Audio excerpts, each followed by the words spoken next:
परम पूज्य वात्सल्य मूर्ति गणनीय हरिका क्षमा श्री माता जी की धर्मस्नेही बंधु, आज है उत्तम आकिंचन का दिन। अब आपके मन में प्रश्न उठ रहा होगा कि आकिंचन क्या है। हमारा प्रश्न हो रहा, आकिंचन क्या है? क्या कहलाता आकिंचन? आचार्य कहते हैं किंचित भी पर द्रव्य मेरा नहीं है, इसका नाम है आकिंचन। आकिंचन तो जब त्याग का बता दिया तो आकिंचन क्यों बताया आचार्य ने? क्यों बताया? आचार्य ने सोचा कि अब आपने त्याग तक की मंजिल पकड़ ली तो और आपको आगे बढ़ाने की कोशिश कर रहे हैं और कह रहे हैं कि जिस परिग्रह में तुम लगे हुए हो, जिस तरह में तुम रमे हुए हो, ये कुछ भी तुम्हारा रोग है। तुम्हारा ये रोग जिसको तुम बड़े संभाल के रखते हो, रोग थोड़ा सा कीजिएगा तो कितना कष्ट होता है। आपकी पलक तुम्हारी है नहीं है, ये बाल तुम्हारे हैं मालूम है नहीं है, छोड़ो, करो क्या इसको, चलो जानते हैं पर छोड़ते नहीं है। नहीं छोड़ोगे तो छूट जाएगा, छोड़ना तो पड़ेगा। इसलिए बुद्धिपूर्वक समझ लो और जब चांस मिले तो छोड़ दो। प्रैक्टिस करते रहो, छोड़ने की भावना, भाते रहो भाते रहो भाते रहो। एक दिन ऐसा पुण्य आएगा कि अपने आप छूट जाएगा। एक दृष्टांत सत्य घटना है और शायद आप सभी जानते हैं। एक राजन राजसभा में बैठे हुए हैं और देवों के स्वर्ग में चर्चा चल रही है। आप लोग मीटिंग करते हैं ना, आप मीटिंग करते हो, मीटिंग करते हो, वहाँ सिर्फ मीटिंग होती है, मीटिंग नहीं होती है। तुम्हारी थोड़ी सी भी मीटिंग हुई तो तुम मीटिंग पहले ध्यान रखते हो। काहे की महिलाएं क्या करती हो? बीसी फिर उसमें साबुदाना चाय, पाव भाजी और चाय, और नाम क्या लेते हैं? तो धर्म की बात बोलते हैं। एक आध नहीं करते, बड़े शरीफ हो, सबसे शरीफ तो शिल्प ही होती है।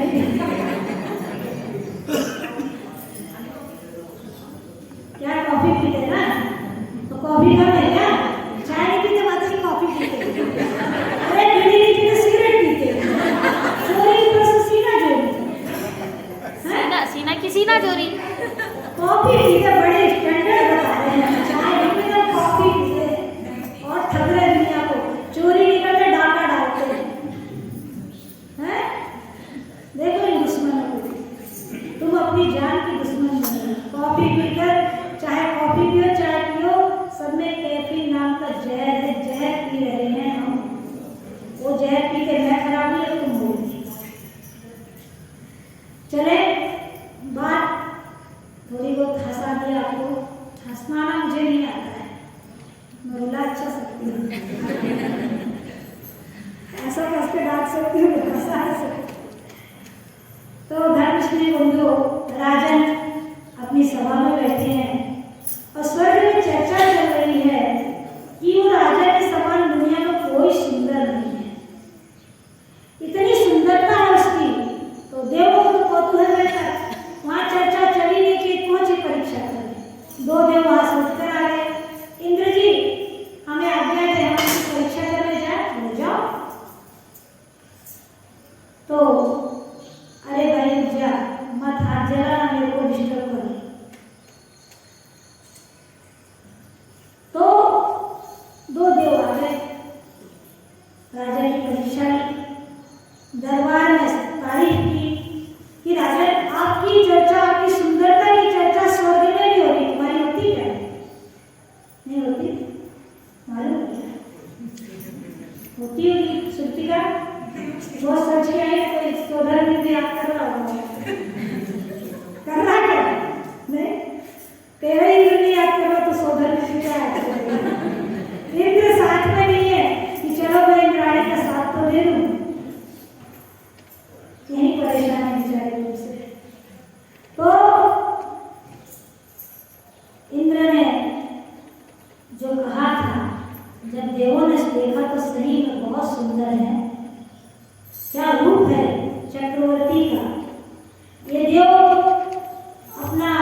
जान स्टोरी बोल दो। मीराबाई का गाँव अच्छा लासूर लासूर।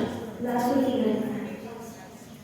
मेरी मैडम आपने बाल मंगवाने क्यों करा है और कितने रुपए? बोले माता जी 10,000 रुपये जमा कर। मेरे बाल गंजे दिख रहे थे तो मैंने घुंघराले कर लिए। कितने हजार रुपये दिया है? और बेटा मेरे पास आकर बोला माता जी मेरी आजकल दुकान नहीं चलती। बोली तू बोलता दुकान नहीं चलती, तेरी माता 10,000 की ब्यूटी पार्लर में खर्चा करके खाली बालों के लिए, बाकी क्या क्या किया वो मुझे नहीं मालूम। पर मैंने अचानक पूछ लिया और बीबी ने देखा कि जब सासू 10,000 रुपये लगा के तो चलिए दूसरा 20,000 रुपये लगा के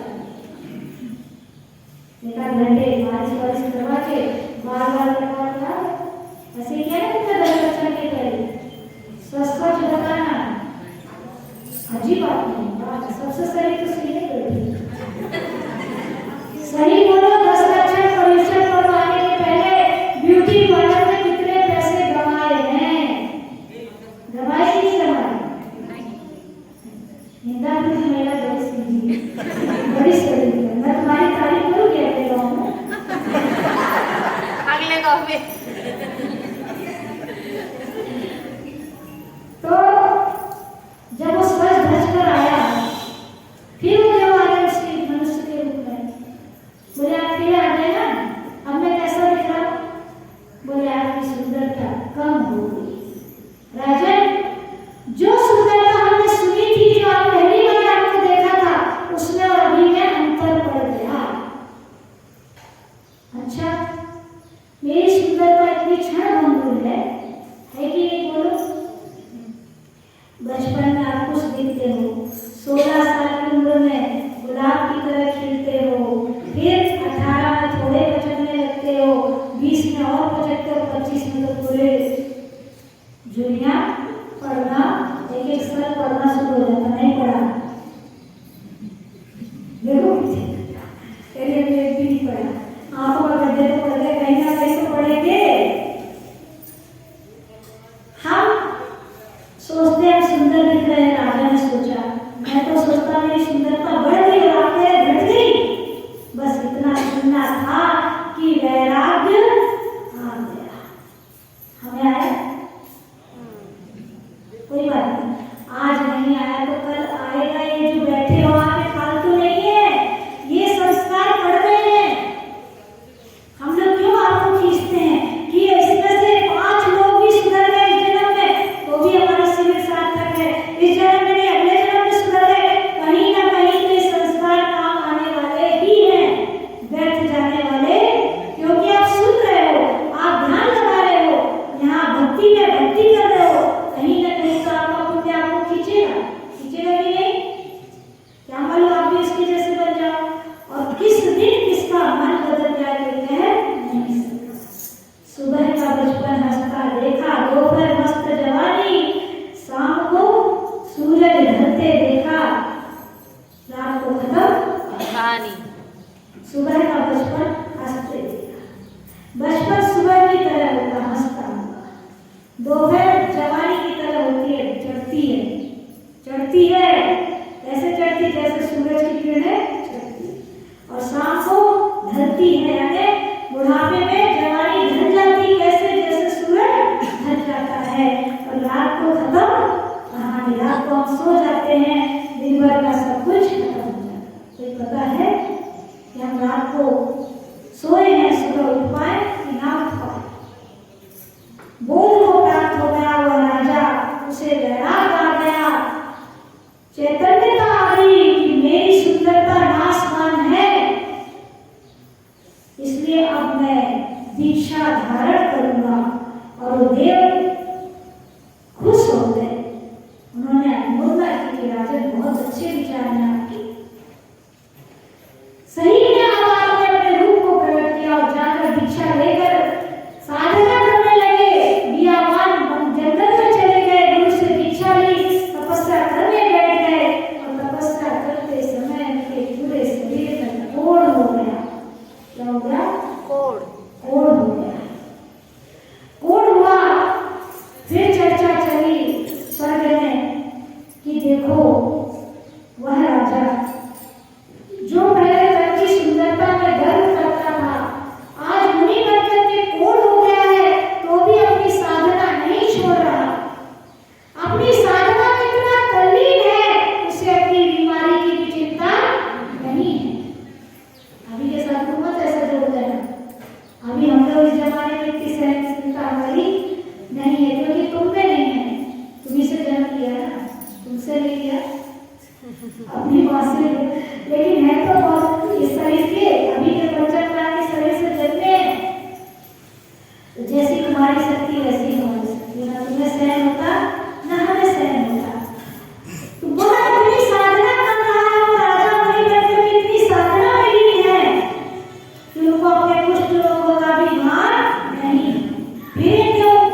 ये राजा सनत चक्रवर्ती की कहानी है। चक्रवर्ती थे, सुंदर थे, बाद में कुष्ठ रोग हुआ, अपना कुष्ठ रोग ठीक कर लिया। सोचो क्या दृष्टांत है, सही घटना है। हमारा धर्म हमें क्या सिखा रहा है कि चक्रवर्ती बनकर के सुंदर होकर राज्य भी छोड़ा और राज्य छोड़ने के बाद कुष्ठ रोग भी हो गया, फिर भी हारे नहीं। तो हम उस परंपरा के उपासक हैं, हम उस धर्म के उपासक हैं, हमें क्या करना होगा? ये कर्तव्य बोध बहुत जरूरी है कि नहीं? क्योंकि हम जिस परिग्रह की उहापोह लगे हैं, जिस परिग्रह को संचय करने में लगे हैं, वो परिग्रह हमारे साथ में जाने वाला नहीं है। किंचित भी परिग्रह मेरा नहीं रहा है, उससे करके हो मैंने कष्ट सहा है। तारा की जल भाव परम समाधि पाओ, मन हर हर चढ़ाए आदि व्याधि नशाओ, आदि व्याधि नशाओ। परिग्रह का त्याग करने के बाद ही आदि व्याधि उपाधि का नाश होगा और सुंदर समाधि होगी। और जिसकी एक बार समाधि हो गई, वह 7-8 भाव में मोक्ष उसका निश्चित है। और जो परिग्रह में लगा है, उसका बहुआरंभ परिग्रह नारकस्या विषम, बहुत आरंभ परिग्रह नरकायु का बंध कराता है, नरकों में ले जाता है। क्योंकि परिग्रह भारी हो जाता है और भारी चीज हमेशा नीचे जाती है। तुम्बी में अगर लेप ना डाला हो, कड़वी तुम्बी हो और नदी में डाल दो तो ऊपर बैठती है, और तुम्बी में लेप लगा दो तो उस लेप की वजह से नीचे डूब जाती है। उसी प्रकार हम भी अगर परिग्रह से सहित हैं, परिग्रह का बोझ हमारे साथ में है, तो हमें नीचे जाना पड़ेगा। इसलिए संतोष धारण करने का बताया, फिर तप करना बताया, फिर त्याग करना बताया। अब आचार्य कहते हैं कि और अकिंचन हो जाओ और परिग्रह का त्याग करो, जितना अधिक कर सकते हो उतना करो और प्रमाण बांध लो। क्योंकि जो वृक्ष अपने फल लुटाते हैं, जो वृक्ष अपने फल लुटाते हैं, उनमें बार बार फल आते हैं, उनमें बार बार फल आते हैं। और जो वृक्ष फल छुपा लेते हैं, जो वृक्ष फल छुपा लेते हैं, वे जड़मूल से उखाड़े जाते हैं, वे जड़मूल से उखाड़े जाते हैं। सेब दाना फलों को छुपाकर जमीन में बैठता है, जैसा मूंगफली नहीं, हल्दी, अदरक, ये सब जमीन में, पाइनएप्पल, ये सब जमीन में अपनी जान छिपा के बैठे रहते हैं। इनको जड़मूल से उखाड़ा जाता है। और जो फल ये जड़मूल से एक बार जन्म तो एक बार में खत्म हो जाते हैं, इनका झाड़ दोबारा काम नहीं देता। लेकिन जैसे आम है, जाम है, ये सब फल देते हैं और इनका फल तोड़ने के बाद अगले साल फिर इनमें फल आते हैं। ये दृष्टांत हमें राष्ट्रार्थ की ओर ले जा रहा है कि जो लुटाता है, जो दान करता है, जो अकिंचन करता है, और काय के लिए दान करना? काय के लिए? धर्म के लिए। मंदिर में देश राजगुरु की मैं देखती हूँ, 10 उपास करने वाला 10 उपास कर रहा, 16 उपास करने वाला 16 उपास कर रहा, और माता पिता सोचते हैं कितने रुपए की चीज देंगे मेहमान आएंगे। ठीक है, मेहमान के लिए 100 रुपए की नहीं, माता जी 35 रुपए की बहुत बड़ी है।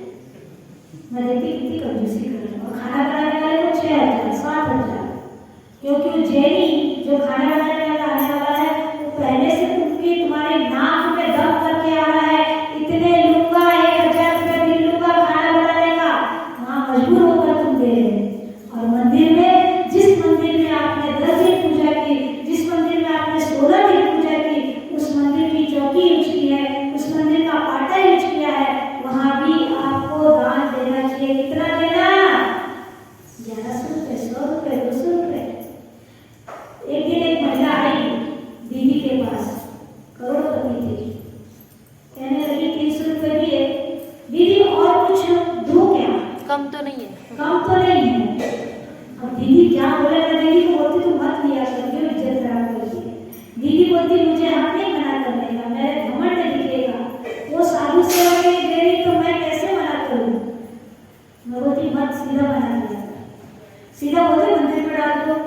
किसी साधु को दे देते।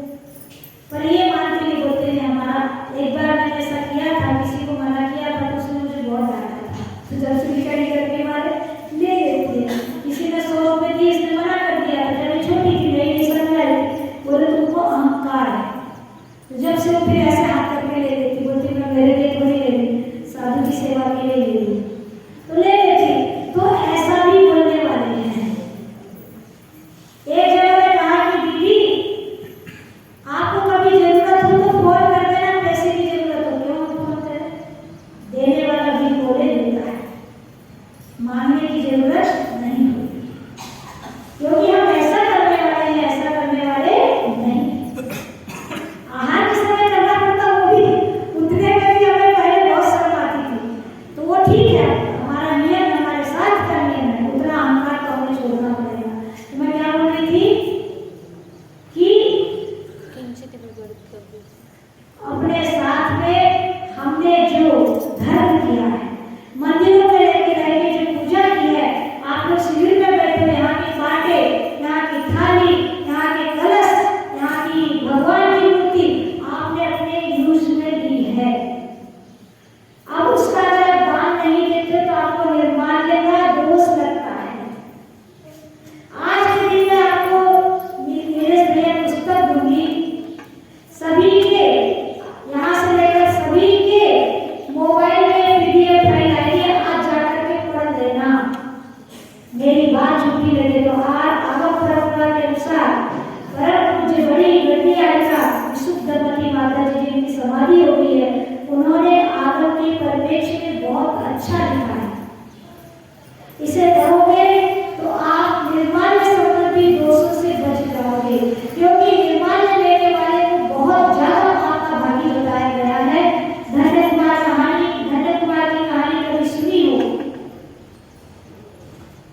वो जो है ना कहानी, आई गेली पाण्याला भावा थोर स्वामी, आया लवीना पवा सोडतार नाम।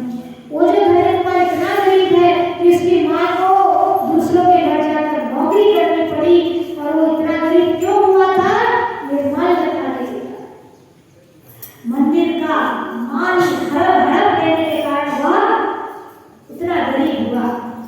तो मंदिर का माल नहीं हड़प गए, सामग्री चढ़ाने में तो हाथ धो रही थी, निर्माल हो गई, लेकिन मंदिर का अगर चूके से भी आपने दान दिया है, बोलियां बोली है, जितनी बोली है उतने अगर आप नहीं दे रहे तो आपको पाप लग रहा है। इसलिए पहले आपकी चादर देखे फिर पाप बसना है। और जितने साल का नियम दिया, 1 साल बोला है तो 1 साल के अंदर आपको एक समय भी ज्यादा नहीं लेना है, नहीं तो आपके ऊपर मंदिर का ब्याज लगना प्रारंभ हो जाता है। 2 साल बोला तो 2 साल के अंदर दान देना है। इसलिए हमें त्याग करना है, अकिंचित बनना है। फिर माता जी हम दान ही नहीं बोलेंगे, दान नहीं दोगे तो भी आप पाप का माल खाओगे, क्योंकि भगवान के हिस्से का दशमांश है। आपकी कमाई में दशमांश हिस्सा भगवान का है, वो देना ही पड़ेगा। और साधु संतों का भी हिस्सा है, आप नहीं दोगे तो आप पाप की कमाई खाओगे, कभी भी पार हो सकते नहीं। इसलिए जब बसंत याचक भये, जब बसंत याचक भये, तज दीने तरुपात। समझ में आया? नहीं समझ में आया? ये ब्रज भाषा है। जब बसंत याचक भये, तज दीने तरुपात, याते नौ पल्लव भये, दिया व्यर्थ ना जा। याते नौ पल्लव भये, दिया व्यर्थ ना जा। जब बसंत ऋतु खिलती है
तुम ये मत सोचो कि मैं मेरे लिए बोल रही हूँ, मुझे कुछ नहीं चाहिए तुम्हारा।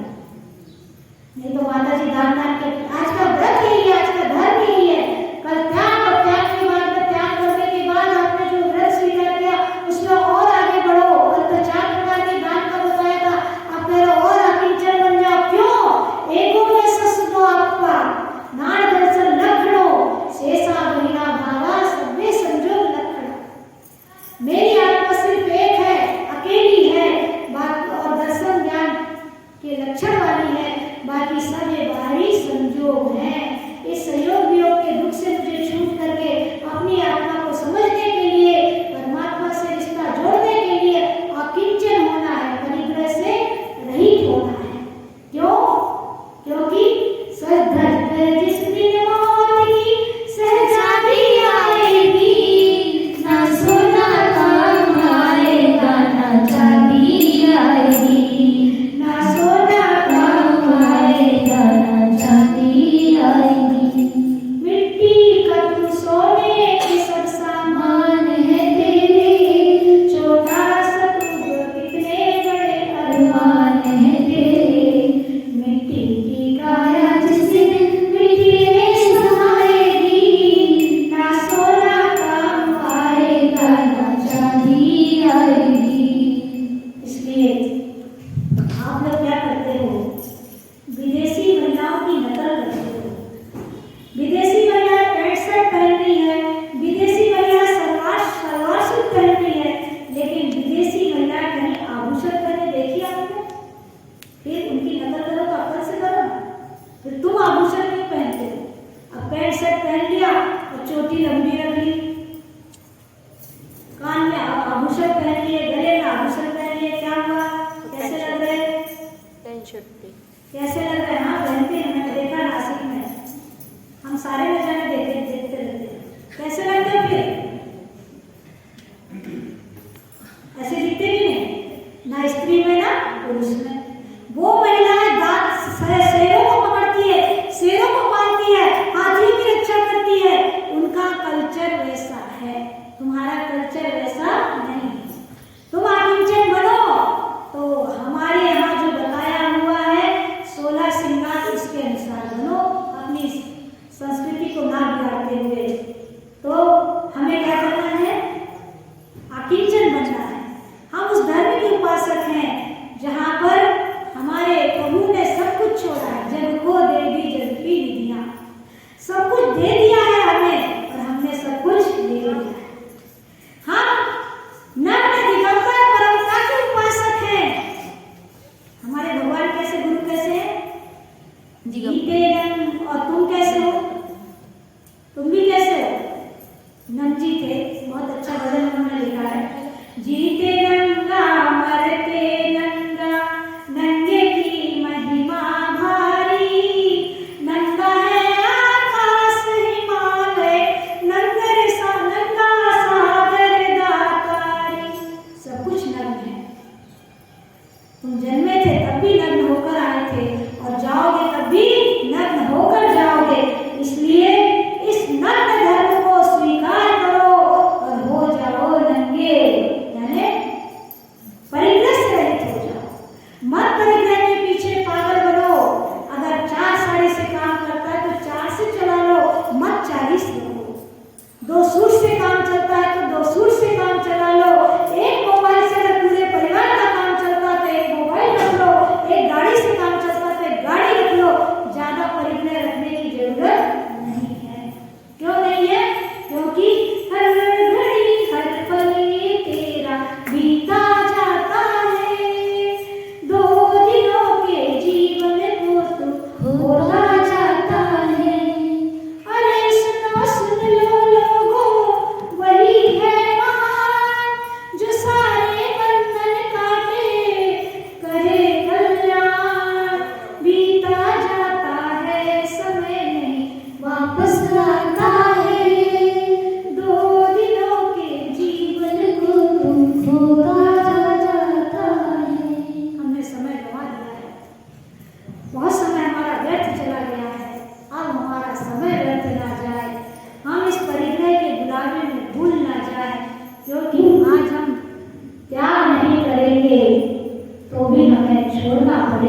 आकिंचन धर्म के बारे में तो हमें परिग्रह का त्याग करना है और अपने जीवन को सफल बनाते हुए उत्तम आकिंचन रूप व्रत को धारण करना है। एक दिन हम भी मुनिराज के समान, माता जी के समान इस आकिंचन व्रत को धारण करें और इस नर जन्म को सफल बनाए।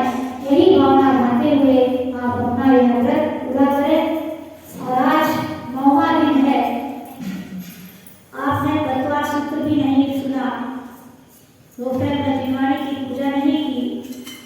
कल मैं चाहूंगी, अगर आप चाहो तो, ऐसे आपकी इच्छा हो तो कल अपन सुबह पूजा करेंगे।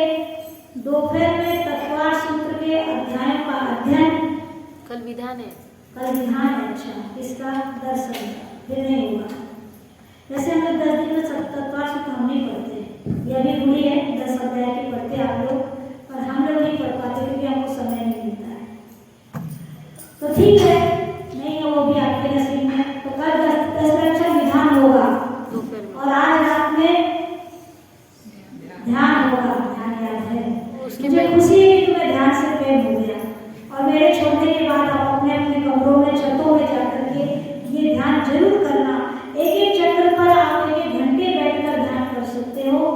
मैंने आपको इतना कुछ 9 दिन में, 10 दिन में दे दिया है कि आप अकेले कभी भी बैठ जाओगे तो बोर नहीं होगी। अभी प्रातः ध्यान आपको बताऊंगी, प्रातः ध्यान कैसे किया जाता है वो भी सिखा दूंगी।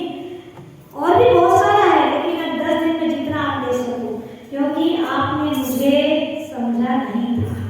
समझा था? 2 महीने में बैठी रही, 2-3 प्रवचन बड़े मुश्किल से हुए। अब 10 दिन में मैंने आपको बहुत कुछ बता दिया, फिर भी 30 तारीख तक। अब वो आप उसकी वैल्यू समझो, आगे बढ़ो। अब आओ तो ठीक, हमारा सीजन खत्म हो गया।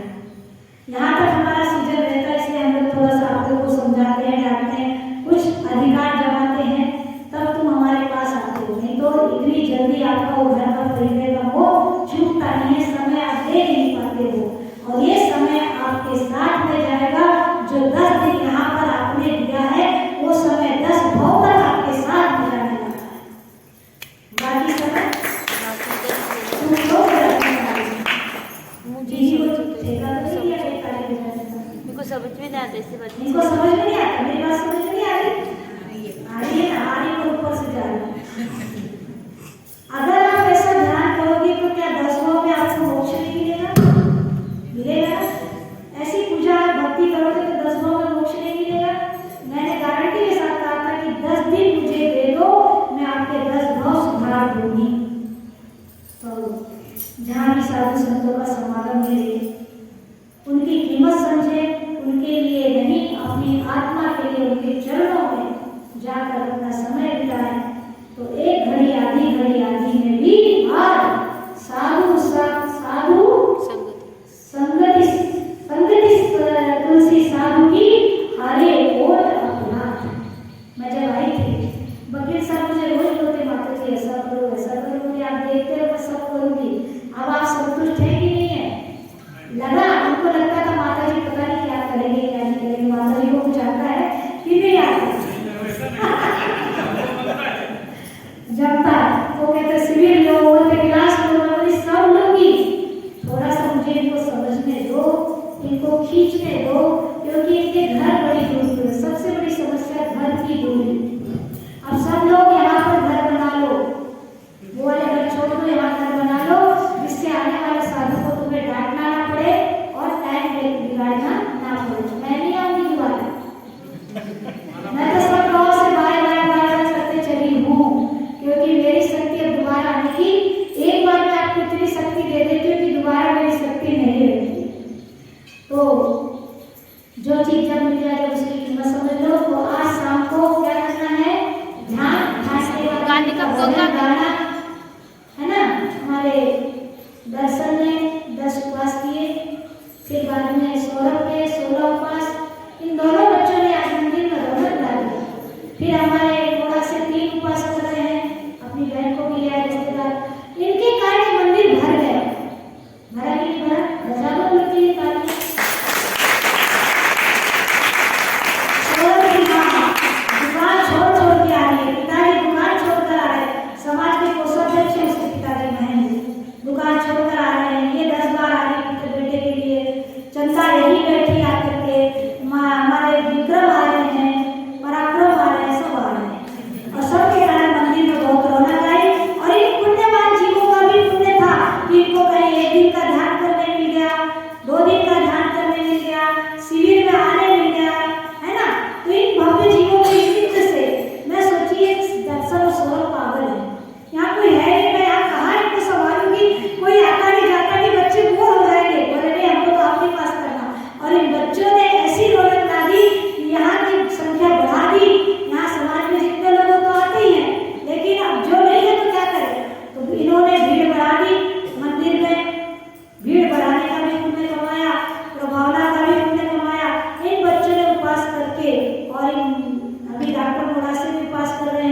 गुरुचरण धर्म की